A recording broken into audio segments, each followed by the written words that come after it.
But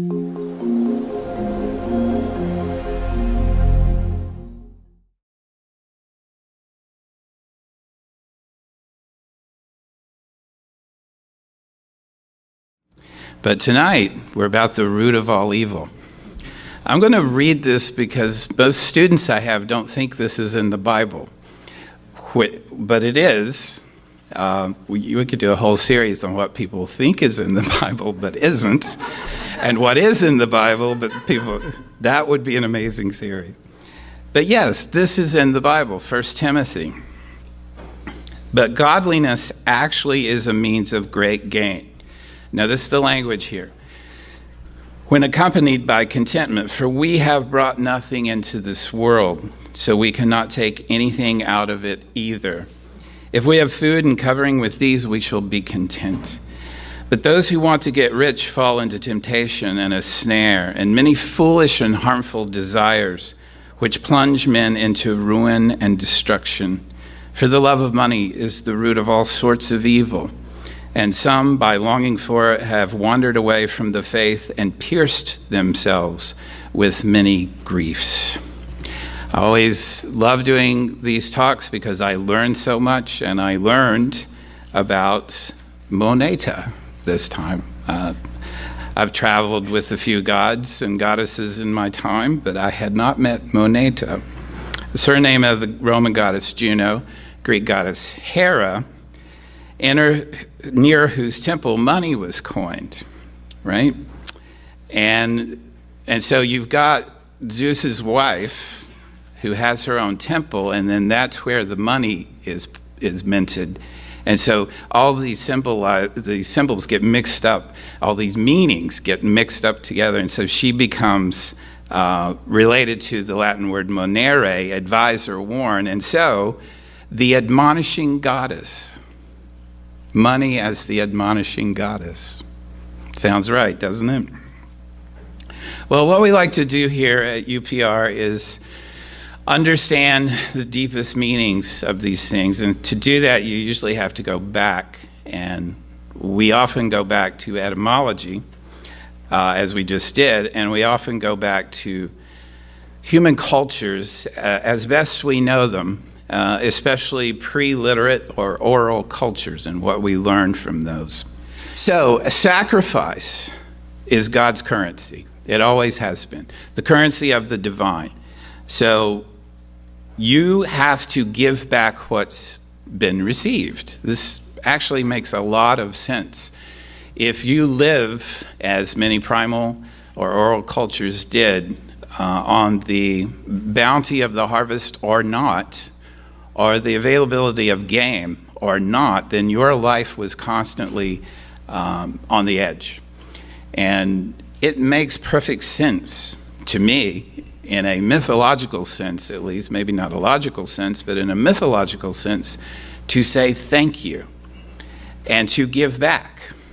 Because we live in a world where there are forces out there that we don't know anything about. And it doesn't have to be small, this notion of giving back. It can be a recognition that we don't know everything and that there are forces that are more powerful than us. Now, what we saw in the talk on technology is that we kind of lost that sense because we created all this technology. And so we maybe have lost that enchantment that Jung talked about. But you should give back what you get, because what you get for most of our time on the planet has been very tentative. You never know it's coming. And often it doesn't come. And you watch people die or you die. So it's a gift. Life is a gift. And the things that support life, water, sun, food, those are gifts too, right? And so there's I hate the word natural, but there is a kind of natural sense of, hey, this bounty came to me, let me give some of it back. Now, you can give it back to each other, that's fine. Or you can give it back to the God, which is ultimately giving it back to the unknown force. You can also give forward. And we talked a little bit about magic last time, magic as a kind of technology. And you can say, okay, look, I'm going to need this in the future. So let me give you, Lord, God, Goddess, let me give you this now so that you can pay me back eventually, right? I think we still do this. I think it's just our mental conversation now instead of some actual sacrifice. But when you've had too much Maker's Mark, and you say, if you'll just get me through this, I'll never do this again.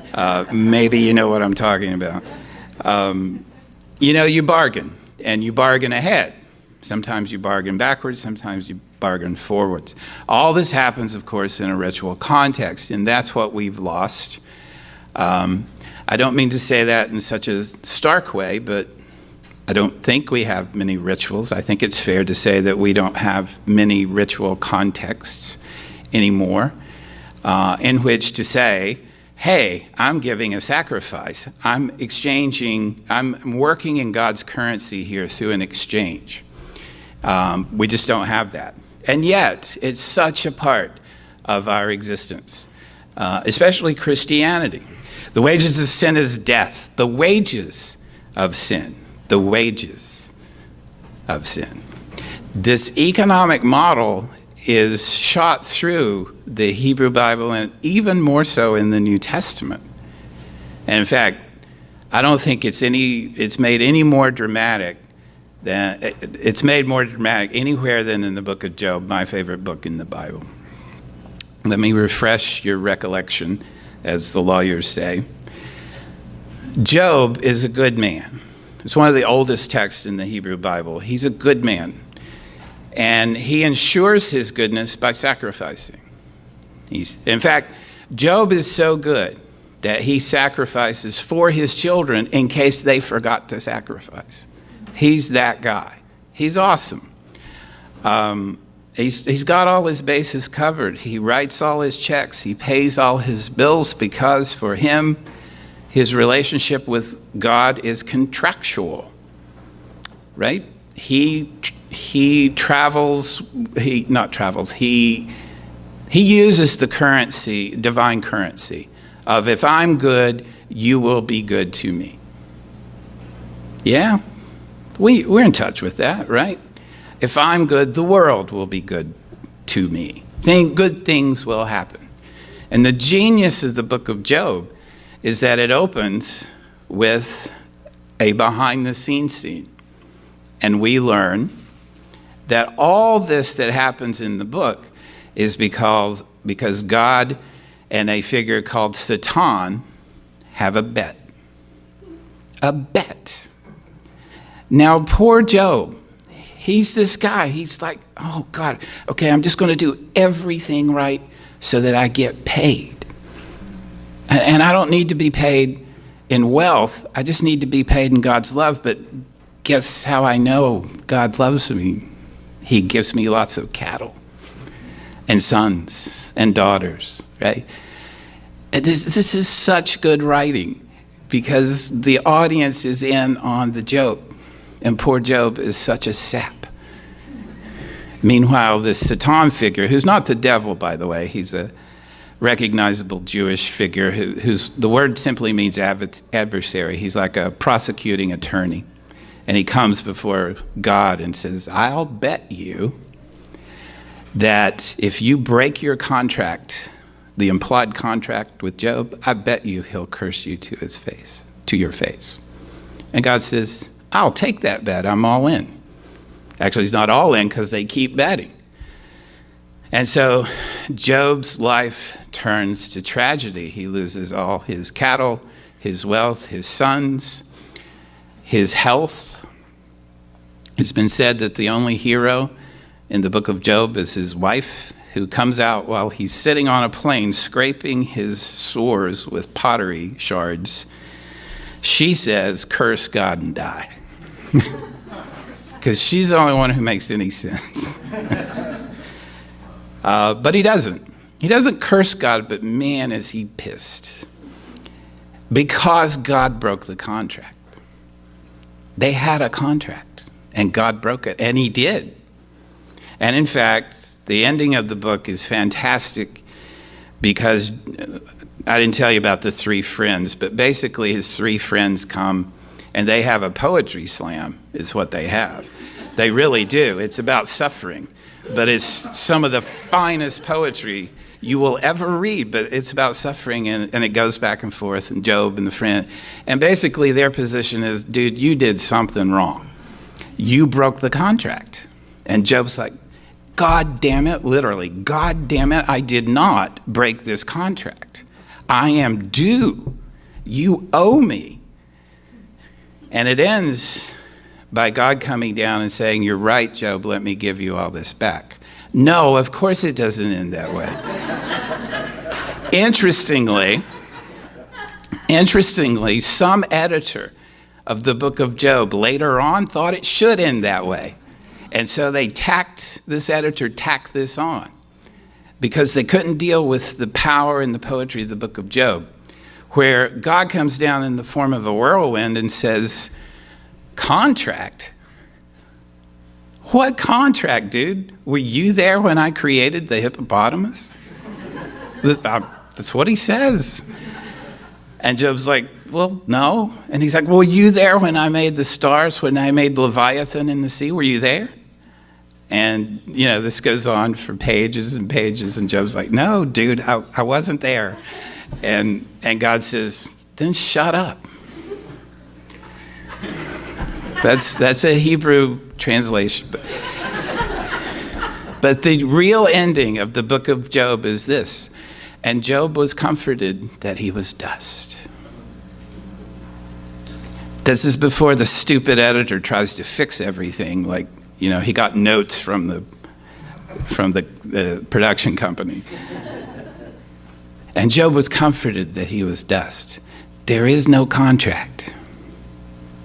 There is no exchange other than you get to live for a while until you turn to dust. This happens often, actually, this affair we have with the notion of exchange, especially divine exchange. There is a god of money, Plutus in Greek. The name literally means wealth, as eros literally means love or lust. He was at first concerned quite naturally with agricultural bounty, because that is your wealth in an early society, but becomes associated with wealth in general. And this is Hesiod speaking of this god, Plutus. Demeter, this is from the Theogony. Demeter, a bright goddess, was joined in sweet love with the hero Aeacian in a thrice-plowed fallow in the rich land of Crete, and bare Plutus, a kindly god who goes everywhere over land and the sea's wide back, and him who finds him and into whose hands he comes, he makes rich, bestowing great wealth upon him. What an awesome god. This is Aesop from the Fables. Hercules, and Plutus. Riches are justly hated by courageous men, because a coffer of cash brings an end to honest traffic and praise. Thanks to his excellent qualities, Heracles was given a place in heaven. He saluted the gods who came to congratulate him one after another. But when Plutus, wealth, the son of Tyche, fortune, approached him, Heracles turned his eyes aside.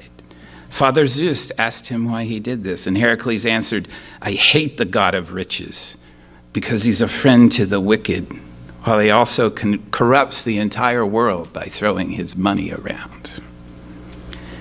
Aristophanes has a play he wrote later in his life about this god, Plutus.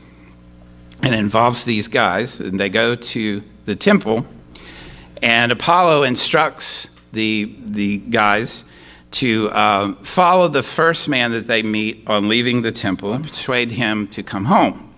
The first man he meets is a blind beggar. But when the main character, Crimelos, persists in following him anyway, he discovers that he is in fact Plutus, the god of wealth, whom Zeus has robbed of his eyesight, so that he would be unable to distinguish between the just and the unjust. After much argument, Plutus enters Camillus' house. Camillus is convinced that if Pluto's eyesight can be restored, then there's hope that wealth will be distributed to the virtuous rather than randomly, thus making the world a better place. On arriving at the house, they encounter a ragged goddess named Poverty, who has been living with Camillus for many years. She argues that without poverty, there would be no slaves, since every slave would buy his freedom, and no fine goods or luxury foods, because no one would work if they were already rich. But Camillus is unimpressed by her arguments.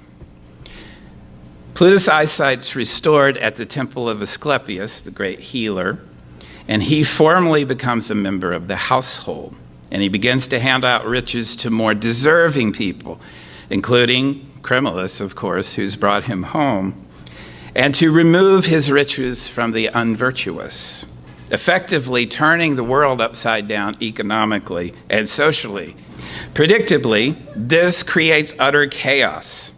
In the end, the messenger of the god Hermes has to inform Camillus that the gods are pissed because they've been starved of their sacrifices and the homage due to the Olympian gods. All humanity's attention has now been directed to Plutus, the god of wealth, and the other gods are going without attention. So, Camillus says that Plutus should replace Zeus as the king of the gods, and that does not work out well, as you might guess. Wonderful play. Aristophanes is a great comic.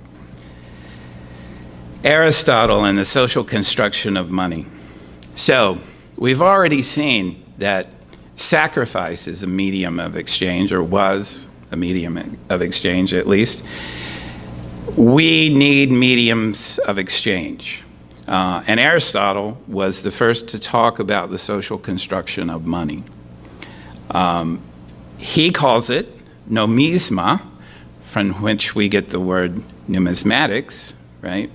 Collector of coins, etc. And it's from the Greek word nomon, which means law. So it's a kind of law. Now, when Aristotle talks about law, he's talking about the social construction of something, a societal thing that we have created to use. And so money is a law.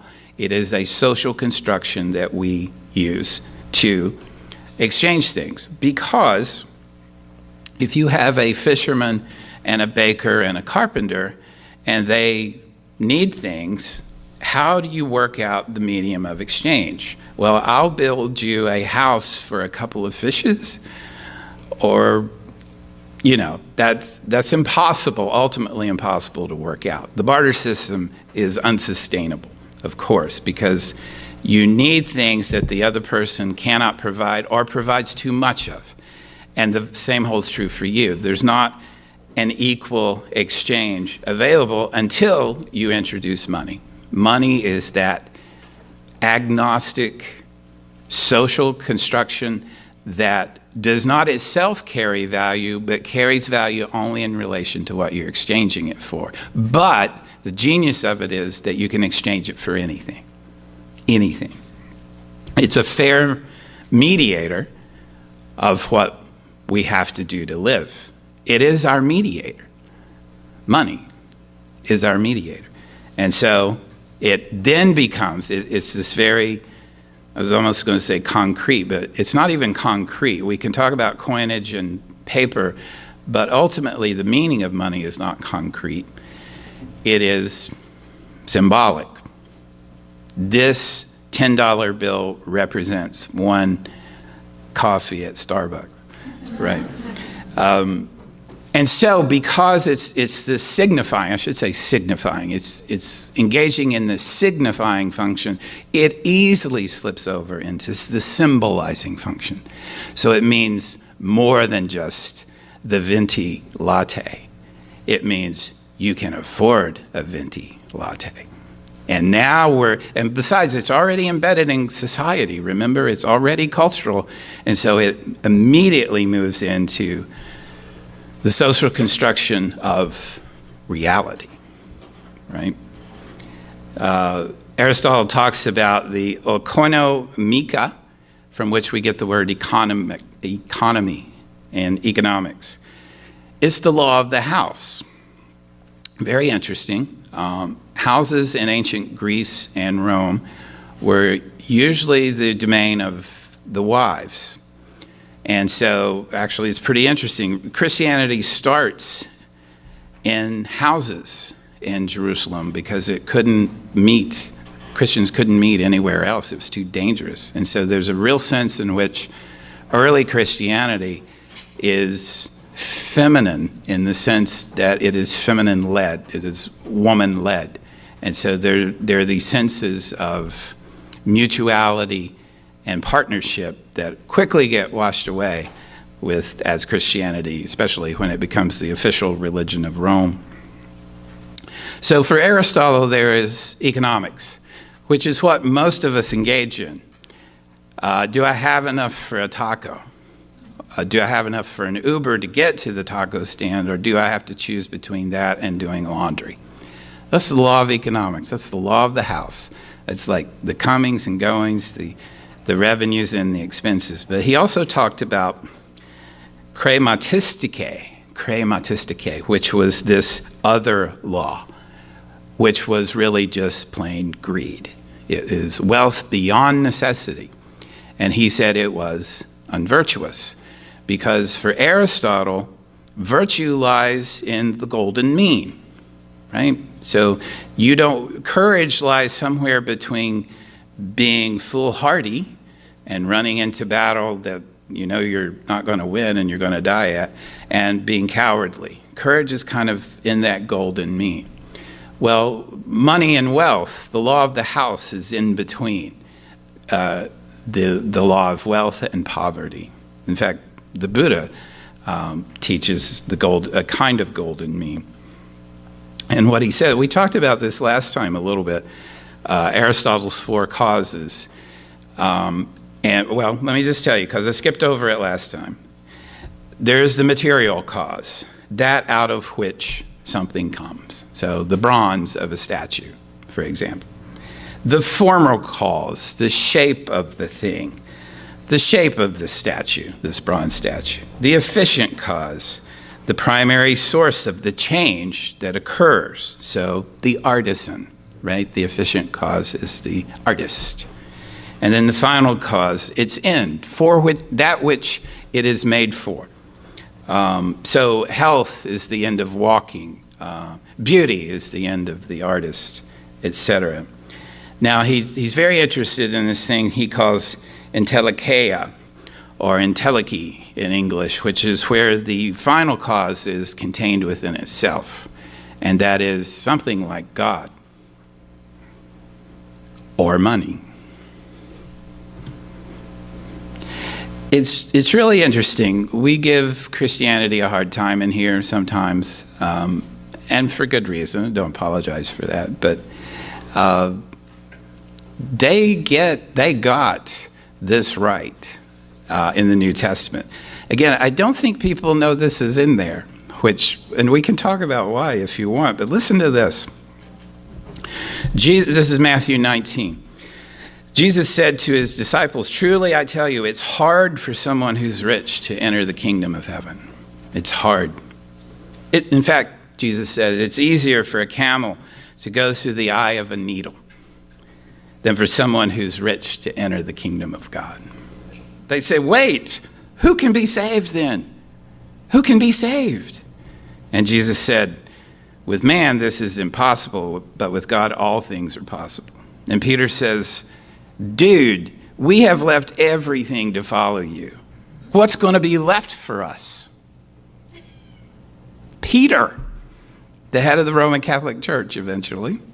We have left everything to follow you. What then will there be for us?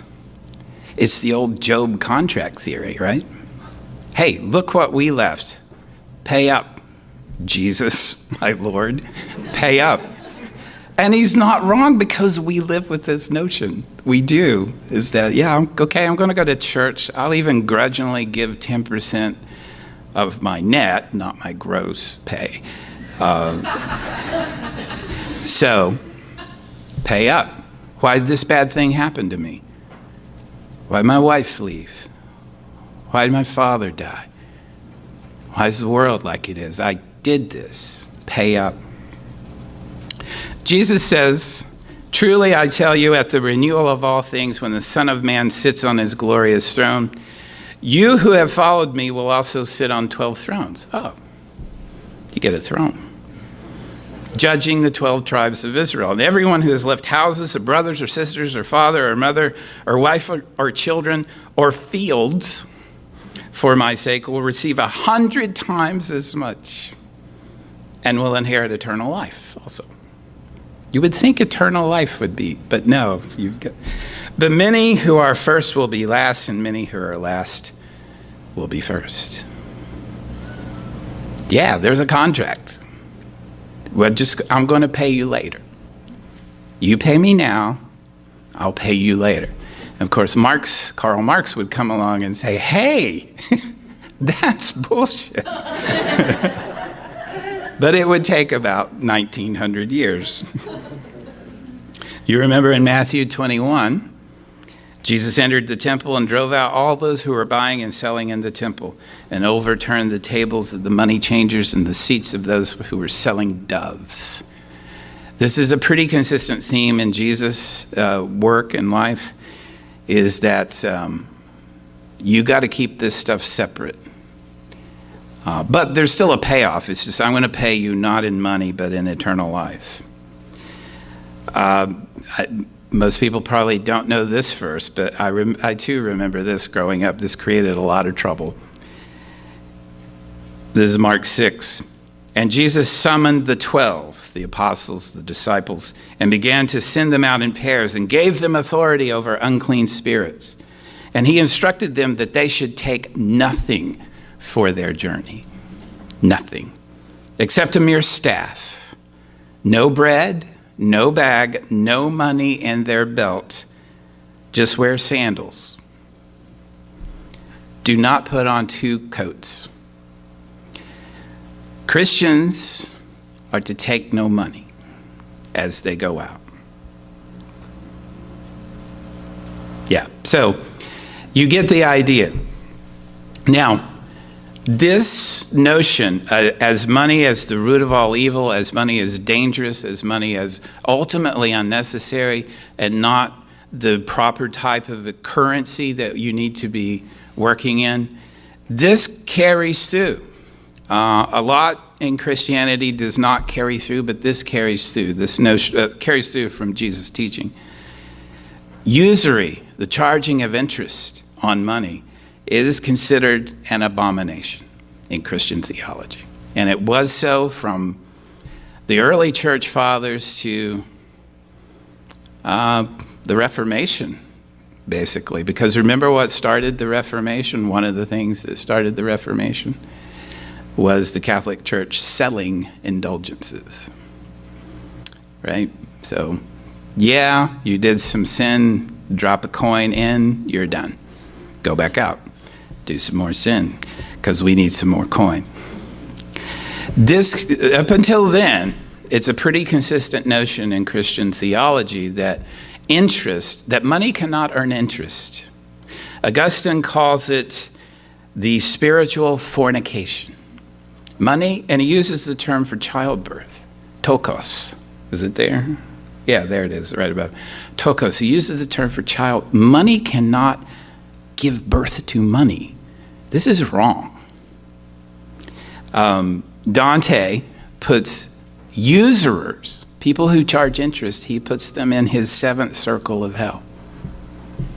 There's a lot of bad people above the 7th circle of hell. I mean, and a lot of bad things. But usury, remember there are 9 levels, and he puts them in the 7th. And the reason is, according to these theologians like Augustine in 400 and St. Thomas Aquinas in the Middle Ages, is that Usury is the theft of time. Interest is the theft of time. Because how does interest grow? Over time. And you can't make time into money. Well, without sinning, you can't. You cannot make time into money, according to Christian theology. Because if you're messing with time, you're messing with the very foundation of creation. And remember, this religion of Christianity comes from Judaism, and they're both grounded in history. They're religions of history. They're religions of time. And so if you're trying to make money off time, you belong in the 7th level of hell, because this shall not be. We got over that pretty quickly. Money is a language. In fact, it's the perfect symbol of deconstruction. So some of you are already starting to roll your eyes. Here he goes again. But it is. Money is like a language. Money is arbitrary. It can be anything. Words can be anything.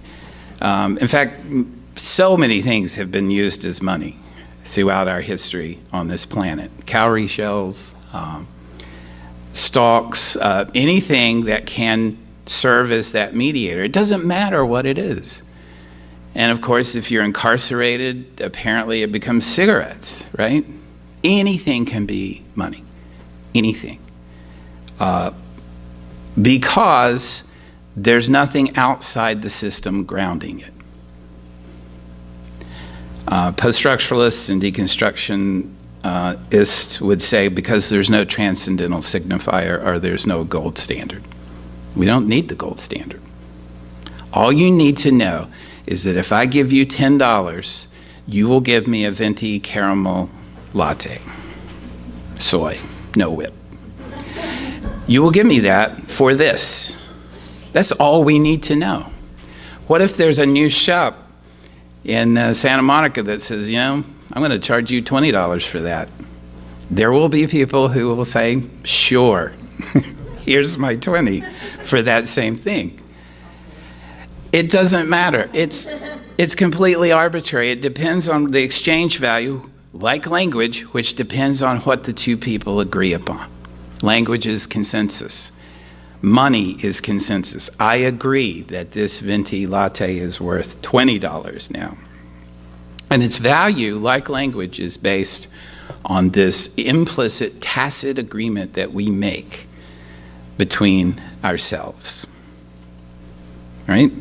For example, this lecture is free and worth every penny. Because we've made a determination that content in 2019 is extremely difficult to charge for, and besides, this is the kind of content that everybody should have. And Manly Hall thought that in 1934, and we still try to live by that, which is why we're so poor. Did you see the text to give number? The value changes, just like the value of words changes. And because of all this, because it's a social construction, because it's arbitrary, there's nothing grounding money in any sort of thing outside the system like the gold standard. It's an invitation for the powerful to come in and use it, right? As with language, as with religion.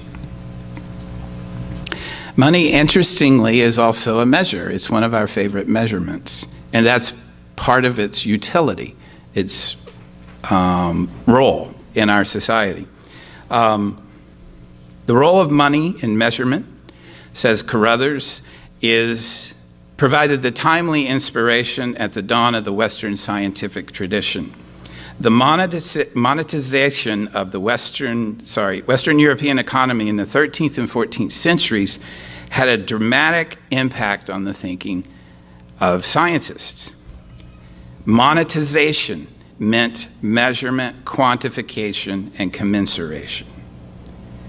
It is the common denominator not just for lattes, but for market exchange, and makes all these different currencies, different markets, different objects within the markets for sale. It makes them all commensurate in some ways. You can buy anything with any of these systems, whether it's the Chinese yuan or the euro. I was thinking of Brexit, sorry, or the dollar. All right. This is repeating Aristotle to a degree, but it bears repeating. Monetary valuation facilitates market exchange by breaking the constraints of barter. This is Carruthers, I'm quoting again. If a horse owner doesn't want pigs, she can still sell her horse for cash and use that money to buy whatever she wants. In addition, monetary valuation allows people to manipulate numbers in ways that shed light on the objects to which those numbers are attached. So I mentioned a few weeks ago that I was on jury duty for 2.5 weeks, and it was fantastic. I highly recommend it. I think I got lucky. I got a very interesting civil case. I didn't have to send anyone to jail. In fact, I got to give this poor guy a whole bunch of money. But that was the point. This man had suffered. It was pretty clear he had suffered. What's the value of that suffering? How do you place a value on it? How do you not? Right? And that's money. It's always imperfect and it's always necessary. By the way, the guy got $4 million. You're welcome.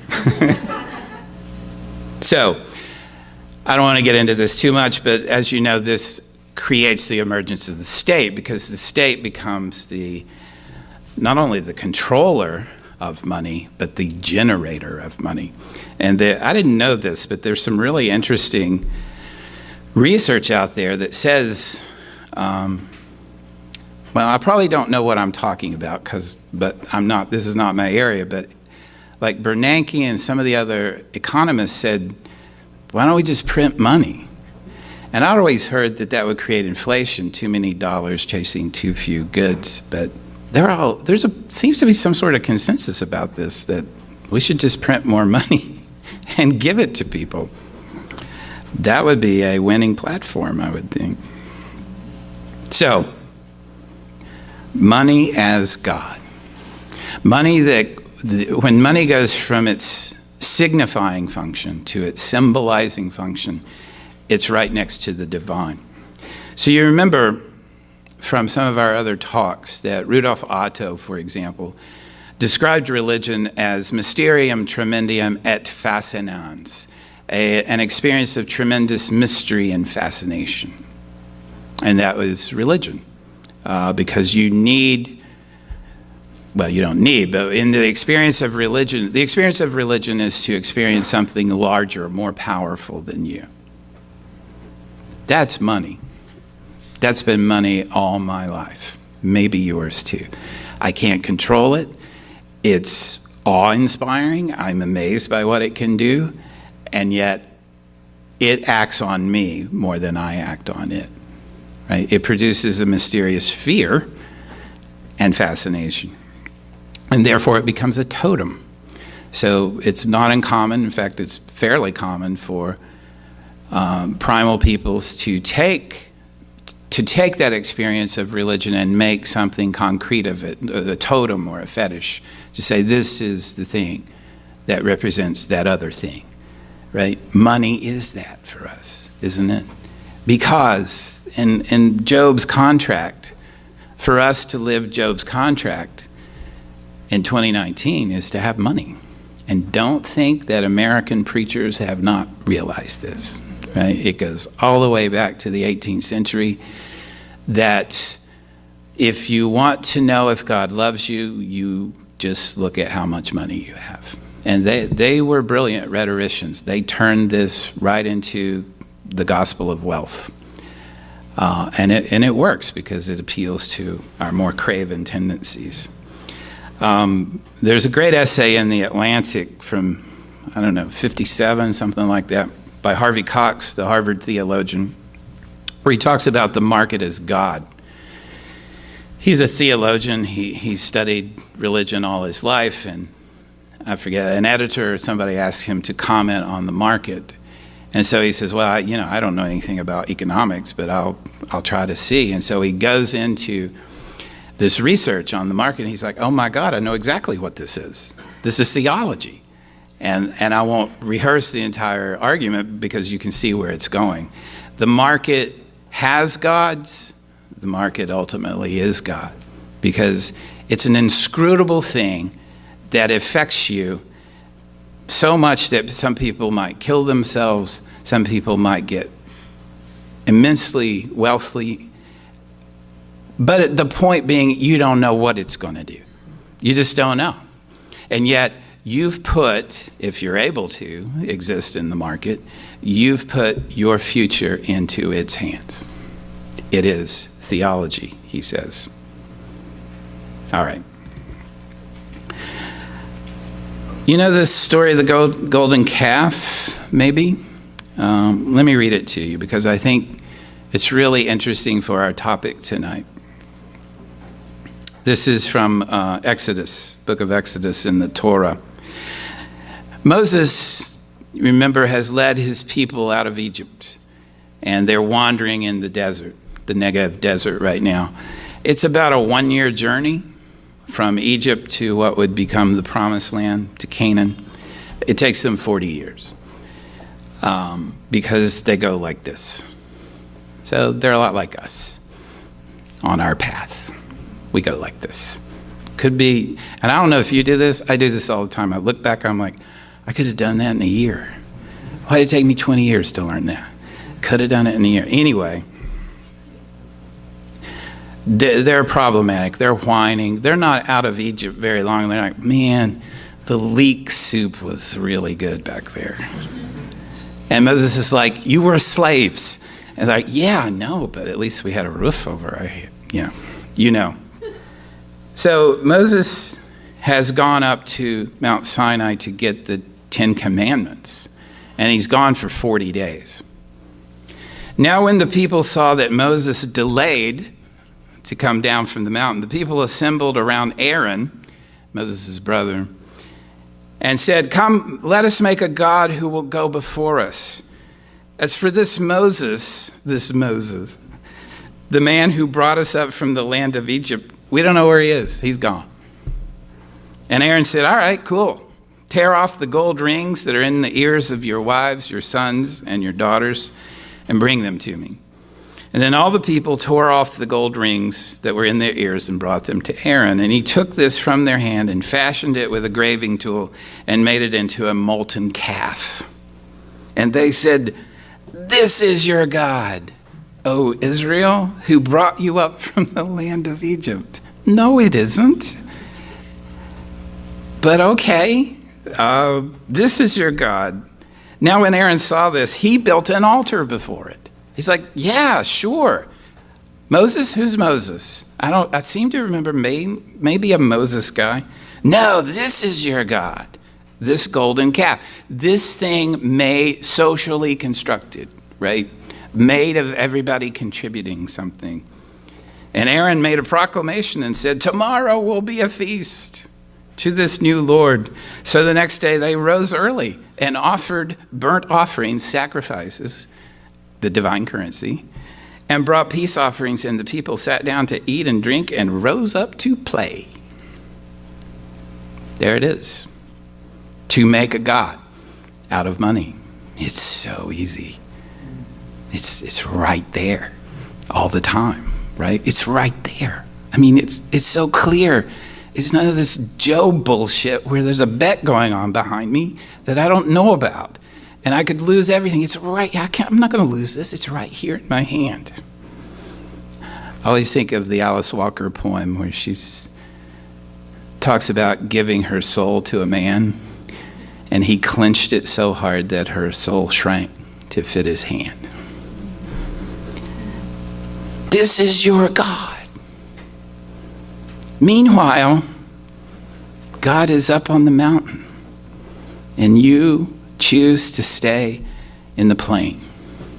So much there. I never really saw that story for what it's worth until I saw it through this lens. All right. Money is also a monster. Money is a god. Money is also a monster. And when we talked about monsters in our other series, Gods and Monsters, we used Jeffrey Jerome Cohen's notion of monster culture, which has 7 theses. And I want to move quickly through this because we could get really in the weeds on monster culture. It's pure culture. And monsters are pure culture. They're made out of us. They're made out of the things we make. Like Frankenstein, they're made of many different pieces. Money is pure culture. We make it. I mean, we literally create it as a group. We generate it. Money's always with us. Cohen says the monster always escapes. Money is always with us. It always escapes. We'll never be without it. Even Jesus said, the poor you'll have with you always. Money's a problem. The word monster is the same Latin root as demonstrate. It shows us something about us. Money shows us something about us. It marks difference. Those who have it, those who don't, it's one of our favorite ways of determining the caste system in America is socioeconomic class. It's a threshold guardian. You must have so much money to enter this neighborhood or this bar or this studio. Cohen says, fear of the monster is a kind of desire. I really like this. Fear of money is a kind of desire. And like Frankenstein, money is ours. We gave birth to it. We created it. So, money and meaning, the power of transcendence. Money is a path to wisdom. Yes. For me, certainly, in as much wisdom as I have, money has been a ruthless teacher.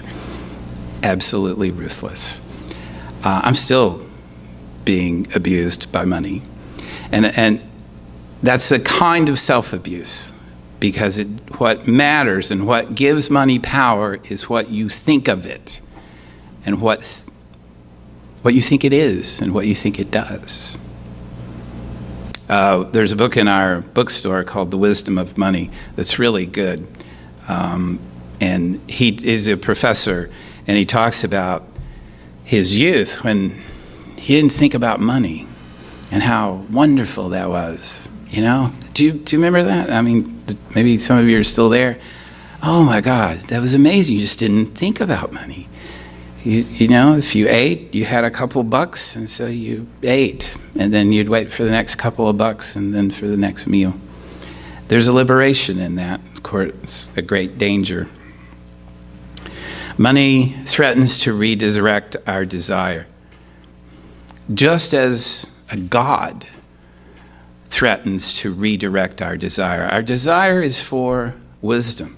Our desire is for the great mystery, not the God. The God isn't the great mystery. The God is a vehicle on the way to the great mystery. If you stop at God, you've stopped short. Money, the great God who says you've arrived. You don't need to go any further. You're done.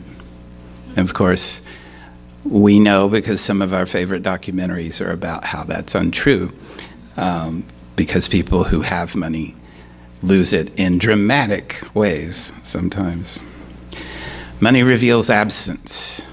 Money reveals what you don't have as much as what you have. It is a via negativa. It is a negative path. You get to God, and you ultimately get to the great mystery by finding where it is not. It is clearly not in money, and yet we clearly get trapped there. It's a stupid kind of power. It may be the dumbest kind of power in existence. I think we're especially attuned to that now, maybe. I think we were seduced by it in previous administrations, but now we see. We see how the 26 people in the world who own more than the rest of the world combined, how they think, their mythology, their ethics, their behavior. It's stupid power. You simply have it and you have power. You didn't earn it, or maybe if you did, you still don't earn the power that comes from it. Because it's not in that. It's not in the bills or the balance sheet or the portfolio. That's a poor, empty sign, ultimately empty sign. Manly Hall had this to say about money. I thought it was pretty interesting and apropos. It is with hesitance and regret that we mention another problem, which is a burdensome hangover from the past, the economic system. It has been said that money is the root of all evil. This is not true. So Manly's going against the New Testament.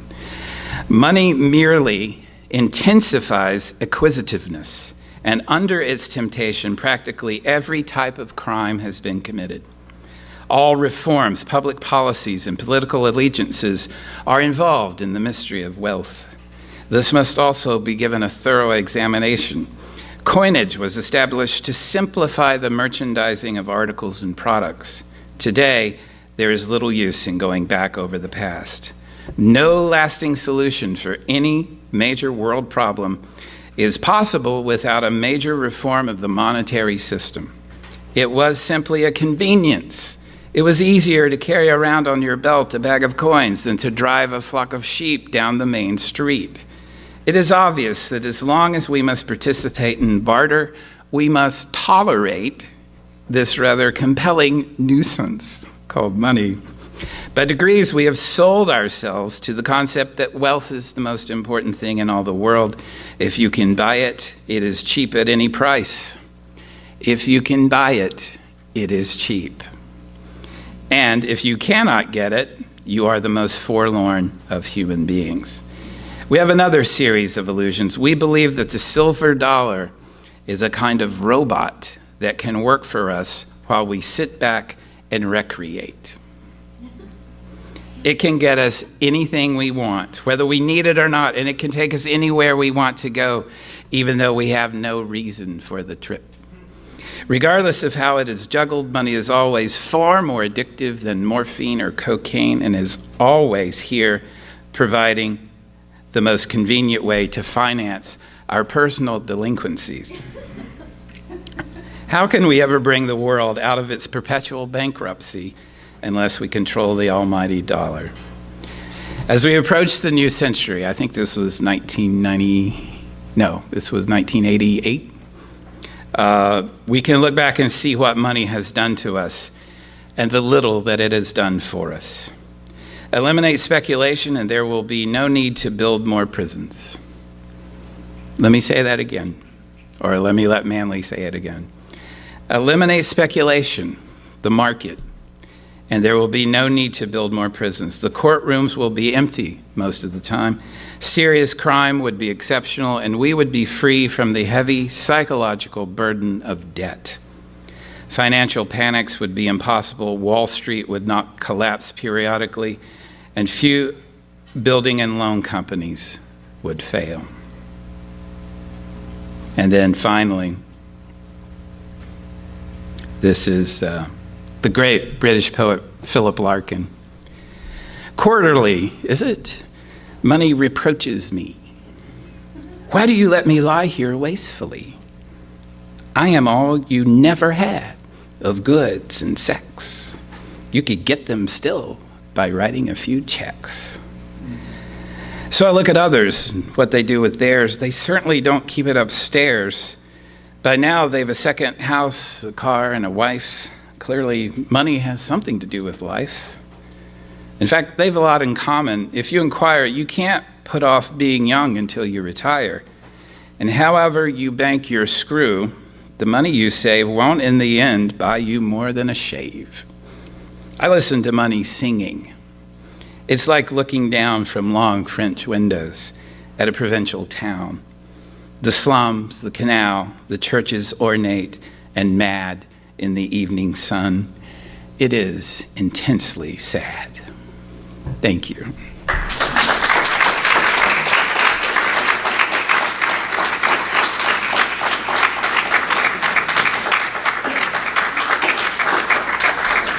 Thank you very much for your attention. I don't know if you can read that, but that's a coin from 5th century BCE with Athena, or Minerva, well, it would have been Athena then, impressed on it.